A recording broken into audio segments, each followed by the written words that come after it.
नमस्कार। फिर से हाजिर हूँ एक नई कहानी के साथ में। मैं हूँ राज। आप देख रहे हैं हाईवे 33। दोस्तों, आज की कहानी जो हमें भेजे हैं उनका नाम है प्रेम कुमार। प्रेम कुमार एक ट्रक ड्राइवर हैं। प्रेम कुमार की एक जो कहानी है ये 2013 की है। मार्च का महीना था। अब प्रेम कुमार बताते हैं कि मैं उस टाइम ट्रक ड्राइवर ना होकर के मैं एक हेल्पर था। अब कुछ ही दिन मुझे हुआ था उस ट्रक पर काम करते हुए। महीना, 2 महीना, 3 महीना के आसपास ही, मतलब नए थे वो। ट्रक का ड्राइवरी का काम सीख रहे थे। और प्रेम कुमार बताते हैं कि पहले मैं कभी भी भूत प्रेत शैतान इन पर मैं विश्वास नहीं करता था। मैं मानता ही नहीं था कि भूत प्रेत इस दुनिया में होते हैं। मैं किस्से कहानियां जरूर पढ़ा करता था, पढ़ करके मुझे आनंद भी आता था, लेकिन मैं जानता था कि सब मनगढ़ंत कहानियां हैं और इनमें कोई भूत प्रेत नाम की जो कहानी सही में होनी चाहिए होती नहीं है।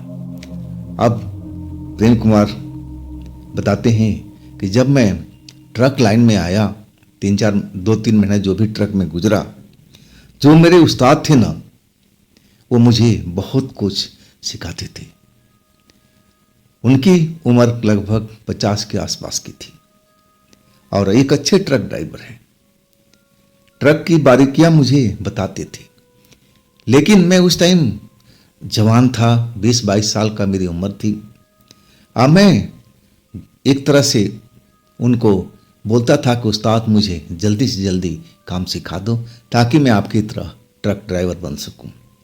मेरी बात सुनकर के वो हंसते मुस्कुरा देते, कहने लगते कि देखो, ट्रक चलाना ज़्यादा भारी नहीं है, ये काम तो मैं कुछ ही दिनों में सिखा सकता हूँ, लेकिन रास्ते सड़क की बारीकियाँ समझना, कहाँ कहाँ कैसे निकलना है, ये सब चीज़ें तुम्हें सीखने में टाइम लगेगा।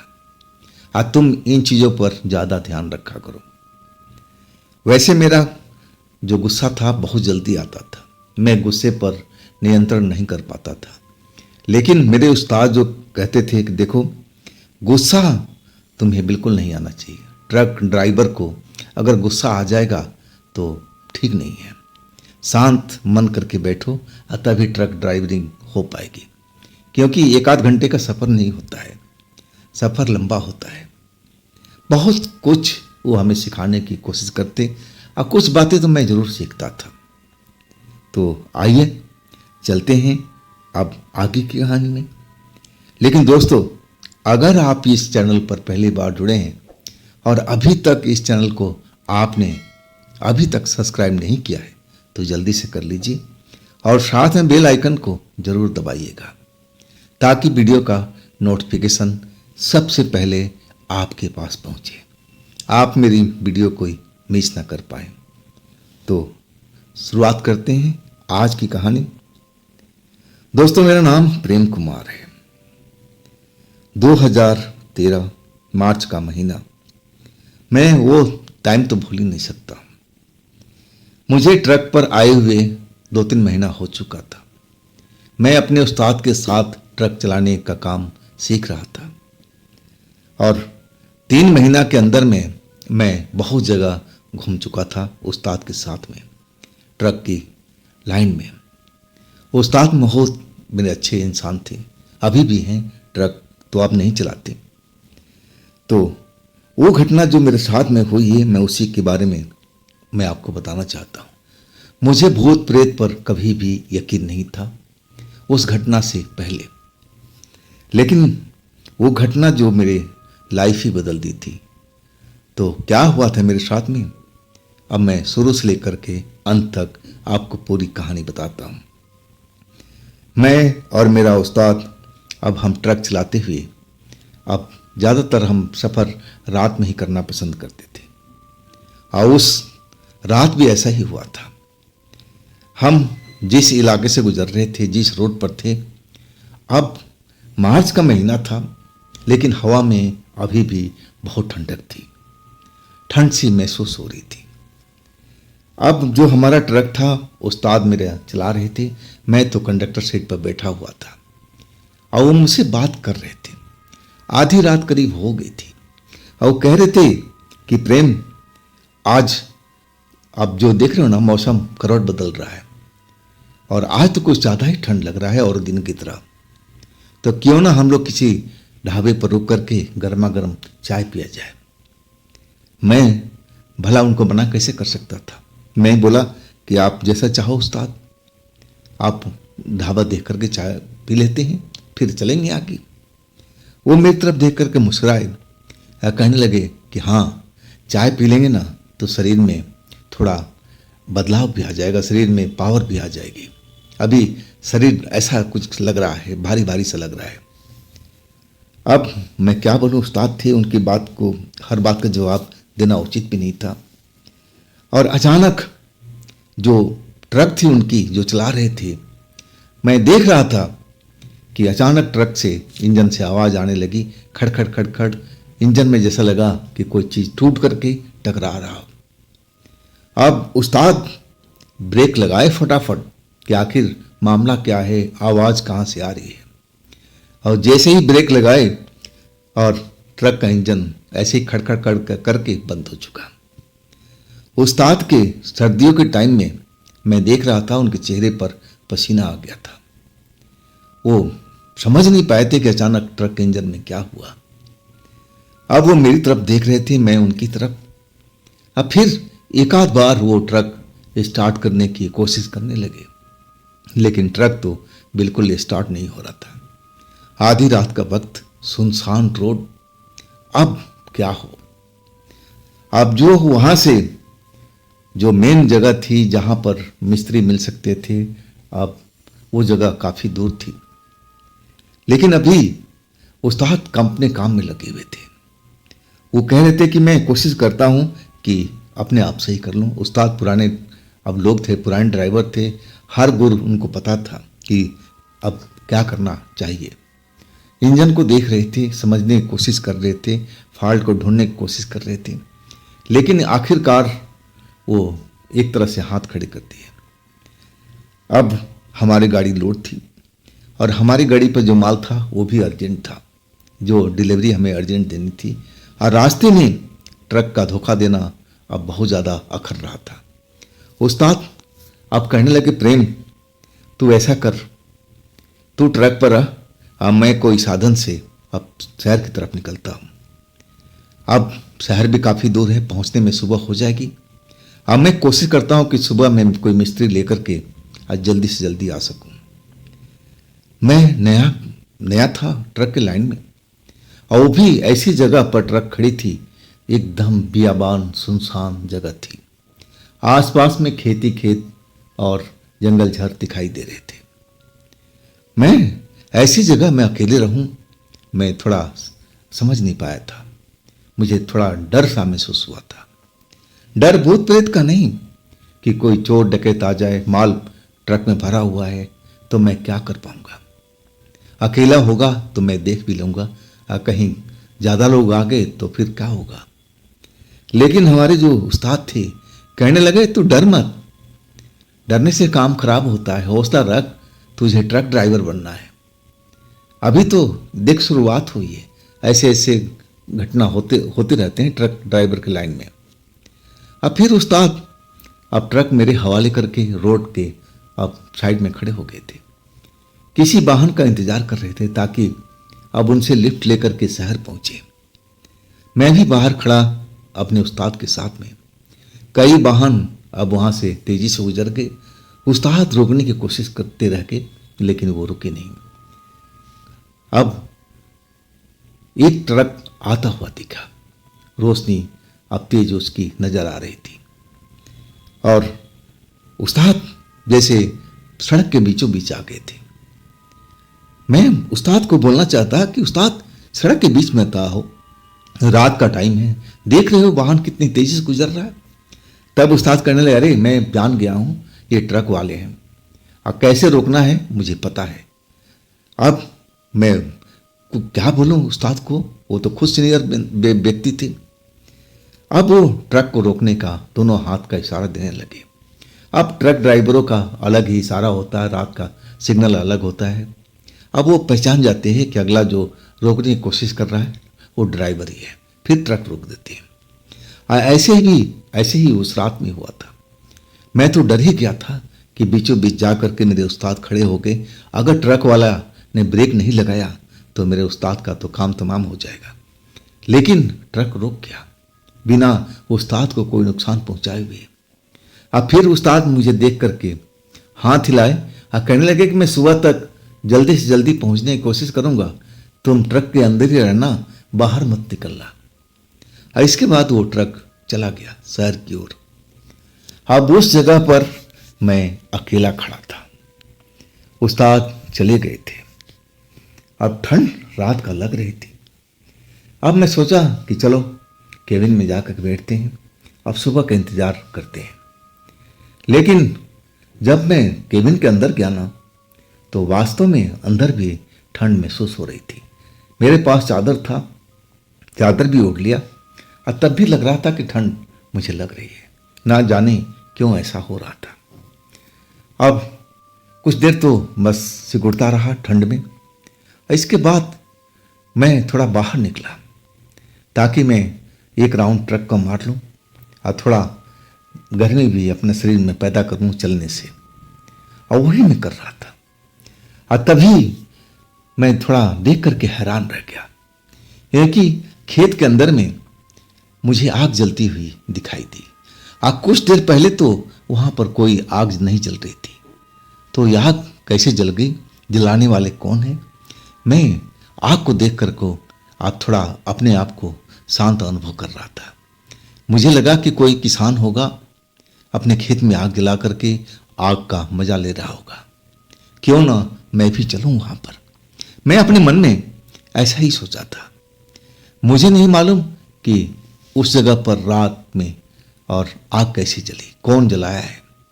लेकिन मुझे ठंड का एहसास हो रहा था और मैं अब उस आग की तरफ चल पड़ा। खेतों के अंदर में अब वो आग जल रही थी। जब मैं आग के नजदीक जाने लगा तो मैं देखा आग के पास में दो लोग मुझे बैठे हुए दिखाई दिए। अब एक था अधेड़ व्यक्ति और एक युवती थी। दोनों आपस में बात कर रहे थे और तेज तेज आवाज में उनकी बातचीत चल रही थी। ना जाने किस चीज पर वो शायद झगड़ रहे थे। अब मैं उनकी बात को बिना बोले अब मैं अपने मंजिल की तरफ मतलब आग के पास पहुंचना चाहता था ताकि मैं अपने भी हाथ सेक सकूं। और एक डर का एहसास हो रहा था। अब मैं इनको देख करके अपने आप को सुरक्षित महसूस करने लगा था। अब मैं उस आग के पास पहुंचा तो देखा वहां पर एक झोपड़ी बनी हुई है और झोपड़ी के आगे में वो अलाव जल रहा है। अलाव के पास में वो बुजुर्ग बैठा हुआ है, अधेड़ व्यक्ति, और एक युवती बैठी हुई है। दोनों आपस में बातचीत अभी भी जारी था। अभी उन लोगों ने मुझे देखा नहीं था। मैं अब धीरे धीरे आग की तरफ पहुंच गया था। कुछ ही कदम की दूरी पर था और उनकी मैं बात सुनने का कोशिश करने लगा कि आखिर कौन लोग हैं, इतनी रात को झगड़ रहे हैं और थोड़ी देर पहले ही आग जली है, तो कौन हो सकते हैं। मैं उनकी बात सुनने लगा। वो जो अधेड़ व्यक्ति था उस ज्योति को डांट रहा था। ज्योति भी उसके बात का जवाब दे रही थी। वो कह रही थी कि नहीं, ये काम मुझसे नहीं हो पाएगा, मेरे में इतनी शक्ति नहीं है। जो आप करवाना चाहते हो ना, उसके लिए पावर की जरूरत पड़ती है, शक्ति की जरूरत पड़ती है। अब मेरे शरीर में जान बची नहीं है। और वो अधेड़ व्यक्ति उस पर गुस्सा हो रहा था। वो कहने लगा कि एक तो काम कर दे और इसके बाद जो तू कहेगी मैं वो करूंगा, लेकिन आज रात को ये काम तुझे करना ही होगा। और वो ज्योति बार बार कर रही थी कि नहीं, मेरे में ताकत खत्म हो गई है, मैं कर नहीं पाऊंगी, चाहे आप कुछ भी कर लो। लेकिन वो अधेड़ व्यक्ति बहुत गुस्सा हो रहा था, उस ज्योति पर बरस रहा था, डांट रहा था, बार बार उसको दबाव बना रहा था कि तुझे ये काम करना ही होगा। कौन सा काम भाई, आधी रात को, और वो भी एक ज्योति से अधेड़ व्यक्ति कराने की कोशिश कर रहा था। मैं जब अब ये बात सुना ना तो मैं जहां था वहीं खड़ा रह गया कि भाई कौन लोग हैं? ये अधेड़ व्यक्ति इस ज्योति से आधी रात के वक्त में क्या काम करवाना चाहता है? कहीं ये गलत व्यक्ति तो नहीं है जो जवान ज्योति लड़की है उसके साथ कुछ गलत काम करवाना चाह रहा हो? वो लड़की मना कर रही है, बार बार कह रही है कि मेरे शरीर में पावर नहीं है, शक्ति नहीं है, मैं ये कर नहीं पाऊंगी। मुझे खटका सा लगा। जवान खून तो मेरा था, जवान तो मैं था ही। मन तो किया कि जाकर के उस बुजुर्ग से पूछूं कि भाई ये कौन है? तुम्हारी बेटी है? कौन है? क्या तुम इसे करवाना चाहती, वो भी रात के टाइम में? ये लड़की जब मना कर रही है कि मुझसे नहीं हो पाएगा तो तुम इसके पीछे क्यों पड़े हुए? मैं यही सोचकर गुस्से में उबल रहा था ताकि उस अधेड़ व्यक्ति से जाकर के सवाल का जवाब लूं, लेकिन अभी उनकी बातचीत खत्म नहीं हुई थी और वो जो अधेड़ व्यक्ति था अब उठ करके खड़ा हो गया, गुस्से में तमतमाते हुए, और कहने लगा गुस्से में उस लड़की की तरफ देख करके कि देख, अब मैं लास्ट टाइम तेरे से बोल रहा हूं।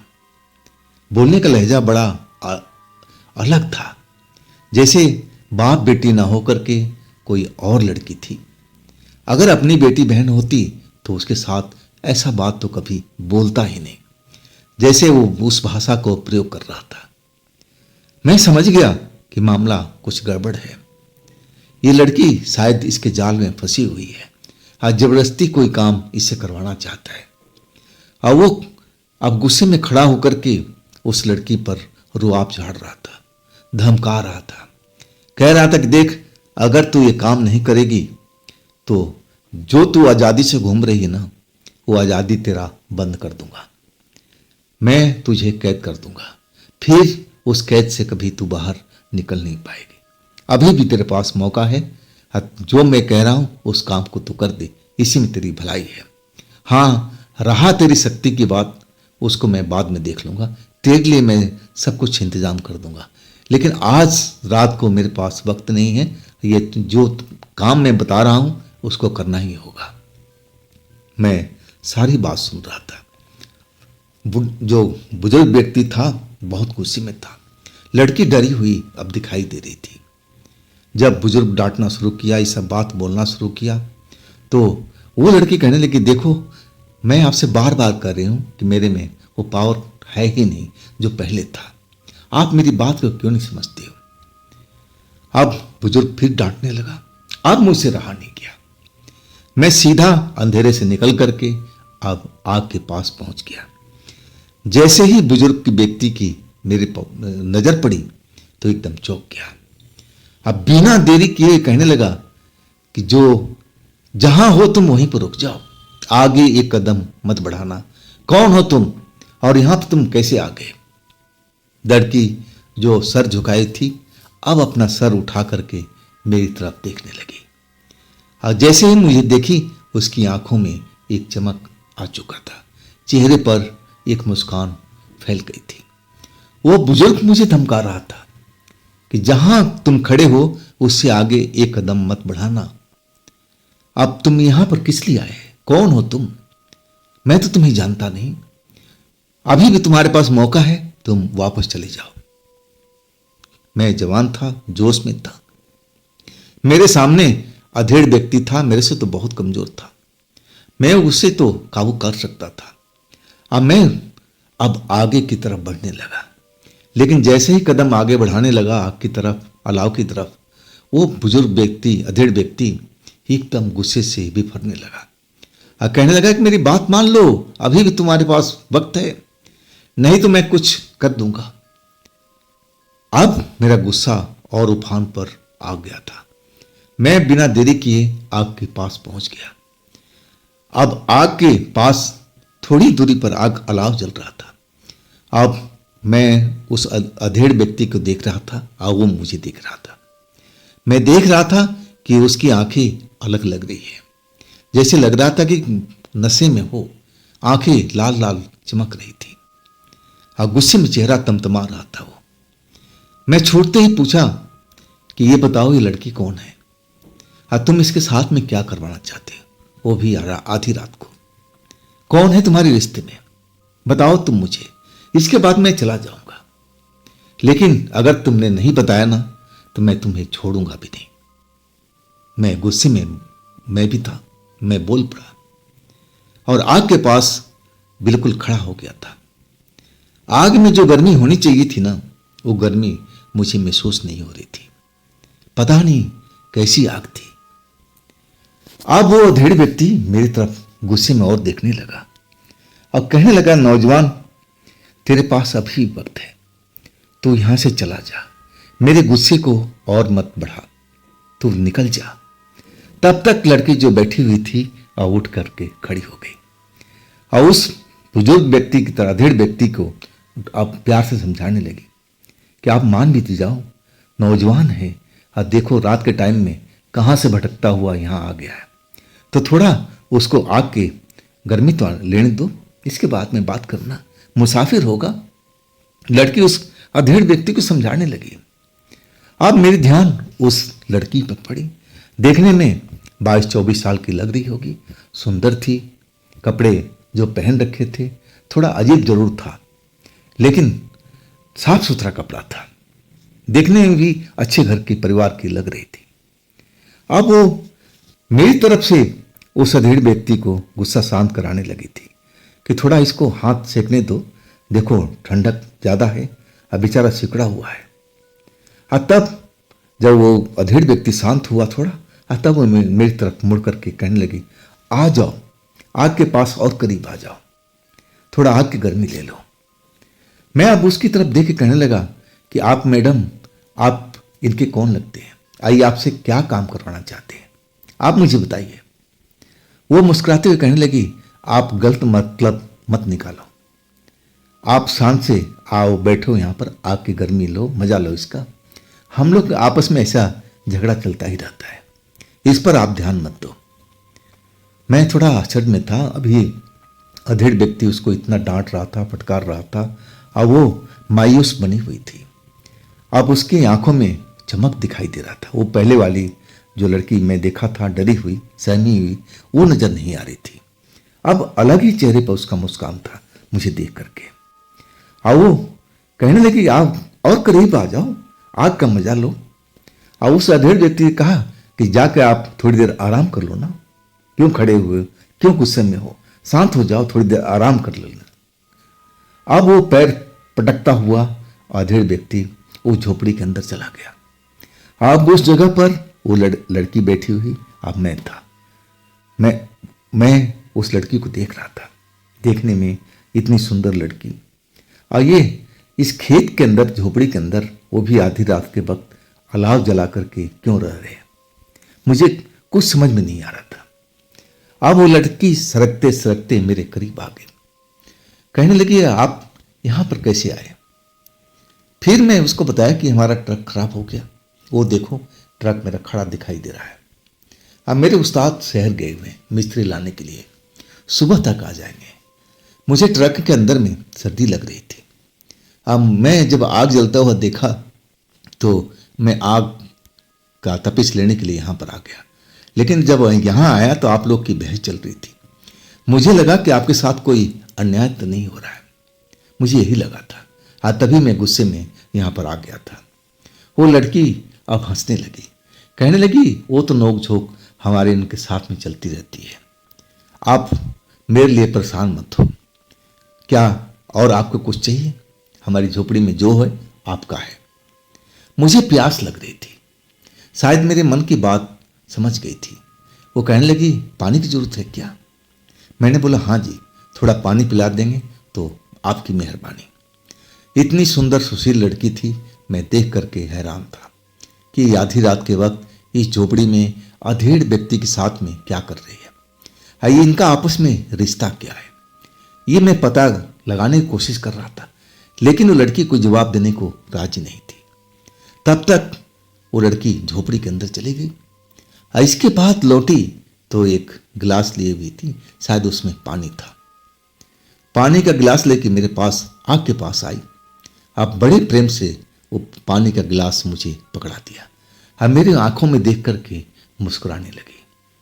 अब फिर धीरे से बोली, पानी तो पी लो ना, फिर मुझे देखते रहना, रात बाकी है। अब मुझे समझ में नहीं आता कि ऐसा उसने क्यों मेरे साथ बोला, लेकिन उसकी नशीली आंखों में जैसे मैं खो गया था। और बार बार वो मुझसे कह रही थी, पहले पानी तो पी लो फिर मुझे घूरना। और तब तक मैं जो गिलास पानी का था होठों पर लगा गया और सारा पानी मैं पी चुका था। पानी का स्वाद कैसा था मुझे मालूम भी नहीं पड़ा उसकी नशीली आंखों को देख करके। और थोड़ी ही देर के बाद मुझे लगा कि मुझे चक्कर आना शुरू हो गया है। पानी पीने के कुछ ही देर के बाद में लगा कि धरती गोल गोल घूम रही है, मैं अब गिर जाऊंगा। ना जाने मेरे साथ में क्या होने लगा था। और वो लड़की आकर के जैसे उसको मालूम था कि मेरे साथ ऐसा होने वाला है, और वो मुझे अपनी बाहों में संभाल ली मुझे। अब मेरी आंखें तब तक बंद हो गई। मैं अपना होशो आवाज खो बैठा था। जब मुझे होश आया ना, तो अपने आप को उसी कमरे के अंदर, झोपड़ी के अंदर पाया। अभी सुबह का लग रहा था कि अब होने वाली है। आसमान में चिड़िया चहचहाने की आवाज सुनाई पड़ रही थी। अब झोपड़ी के अंदर में था और झोपड़ी बिल्कुल खाली पड़ा हुआ था। उसके अंदर कोई था ही नहीं, बस कबाड़ सा फैला हुआ था उस झोपड़ी के अंदर में। लड़की कहाँ है, वो अधेड़ व्यक्ति कहाँ है, कुछ भी मालूम नहीं। मैं अपने आप को देख करके बहुत हैरान था। जब मैं बाहर आया ताकि देखूं कि आग जो जल रहा था क्या बुझ गया अभी तक, लेकिन वहां आग का कोई निशान तक नहीं था। अब मेरी हालत खराब हो गई। मैं दोबारा अब झोपड़ी के अंदर में आया, लेकिन वहां कबाड़ के अलावा कुछ भी नहीं था। तब मुझे अब लगा थोड़ा डर महसूस होने लगा कि जो रात मेरे साथ हुआ ही सब, लड़की मुझे पानी में मिला करके कुछ नशीली चीज तो पिला दिया होगा। हाँ, मैं उसी नशे में आ चुका था। इसके बाद मुझे होश नहीं। तो मेरे पास ऐसी क्या चीज थी जो जिसको लूटने के लिए उस लड़की ने मेरे साथ ऐसा किया। मेरे बटुआ में तो 10-15 रुपए के अलावा कुछ ज़्यादा होता ही नहीं था, और कोई कीमती सामान तो मेरे पास था ही नहीं। तो मेरे से वो क्या उसने लूटने की कोशिश की। बटुआ निकाल कर देखा तो सब कुछ उसमें ऐसे कि वैसे ही था। तो क्या किया होगा मेरे साथ में रात में। मैं बहुत डर गया था। मैं सीधा उस जगह को छोड़ करके अपने ट्रक के पास अब आ चुका था। अब ट्रक में खोल करके अब केबिन के अंदर बैठ गया। मैं डरा हुआ था। सुबह के टाइम में भी मैं जिस लड़की को देखा था, देखने में बड़ा ही सुंदर सुशील लड़की लग रही थी। हाँ, उसका जो साथी था अधेड़ व्यक्ति, वो गुस्से वाला लग रहा था और उसकी आंखें अजीब थी, नशीली आंखें लाल लाल जैसी दिखाई दे रही थी। लेकिन लड़की तो एकदम नॉर्मल एक इंसान की तरह लग रही थी। अब मैं यही सोच विचार कर रहा था कि उन्होंने मेरे साथ ऐसा क्या किया। मेरे पास कोई धन नहीं था, कोई दौलत नहीं था, तो उन्होंने मेरे को बेहोश क्यों किया, क्या किया होगा। अब यही सोच विचार करते हुए अब मैं अपना टाइम पास करने लगा। अब जो सूरज की लाली थी हर तरफ फैल गई। सड़क पर ट्रैफिक चलने लगा।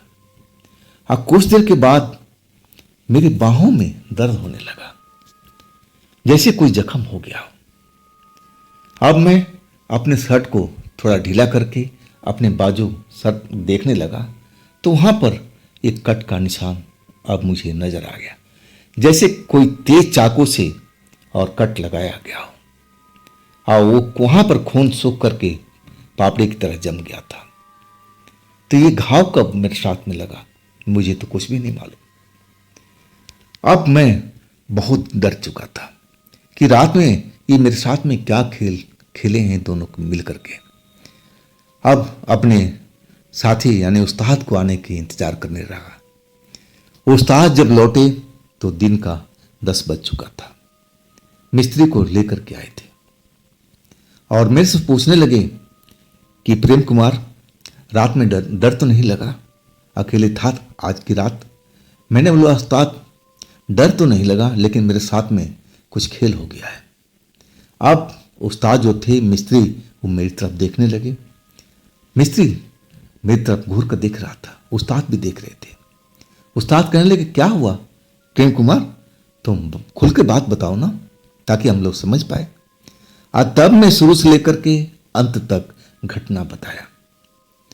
जैसे ही मैंने कहानी खत्म की, घटना को खत्म किया, और मैं देखा उस्ताद के चेहरे पर भी डर था, और जो मिस्त्री था उसकी तो एकदम आंखें चौड़ी हो गई थी डर के कारण, या न जाने क्यों। और वो मिस्त्री मेरे उस्ताद से कहने लगा कि उस्ताद इस लड़के के साथ वही हुआ जो एक मेरे दोस्त के साथ कुछ साल पहले इसी आसपास के एरिया में हुआ था। सेम टू सेम कहानी जैसा ये लड़का बता रहा है। अब तो मेरी और हालत खराब हो गई कि आखिर अब उसके दोस्त के साथ में क्या हुआ था। उस्ताद कहने लगे क्या हुआ था तुम्हारे दोस्त के साथ में जैसे तुम बता रहे हो।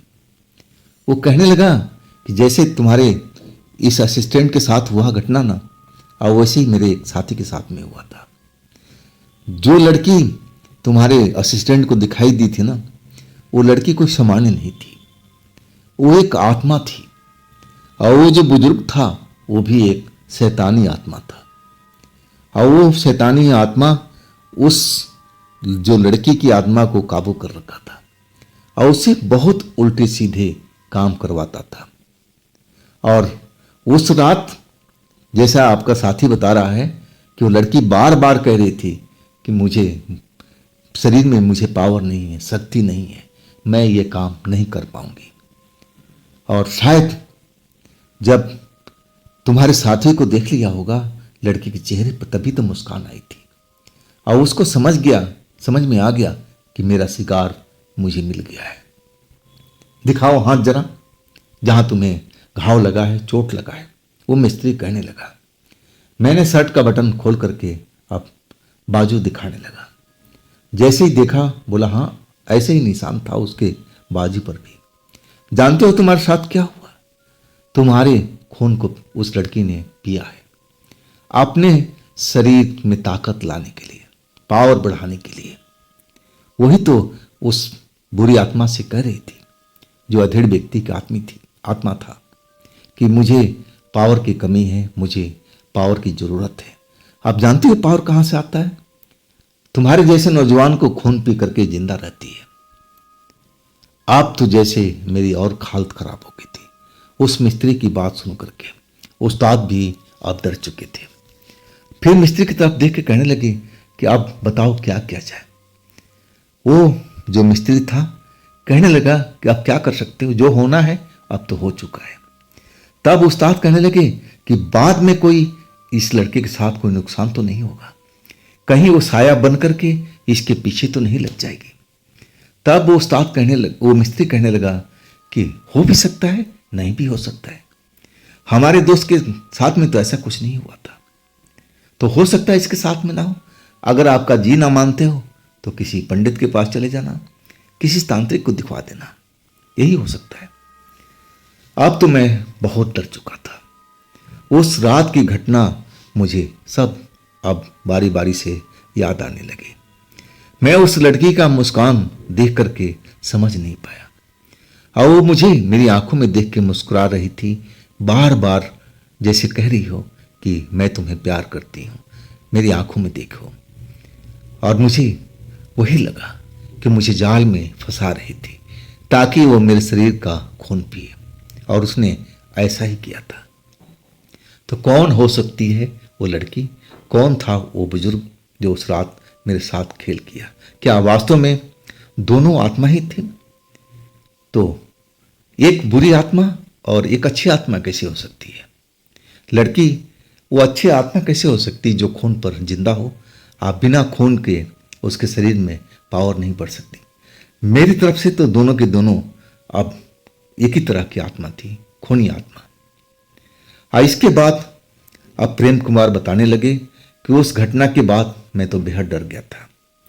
हाँ, जब मेरा ट्रक सही हो गया था, हम शहर में पहुंच गए थे, और तब मेरे उस्ताद ने एक मंदिर में ले गए थे, पंडित जी को दिखवाए थे। पंडित जी ने मेरे ऊपर मंत्र का प्रयोग किया, गंगा जल भी छिड़के और कहने लगे घबराने की बात नहीं है, अब सब कुछ सही है, इसके ऊपर कोई आत्मा की सवारी नहीं है। लेकिन मैं जानता था, मैंने ऐसे किस्से कहानियों में पढ़ा था कि जो आत्मा एक बार किसी का खून का स्वाद ले लेती है तो उसके पीछे लग जाती है। आत्मा इतना आसानी से वो किसी को छोड़ती नहीं है।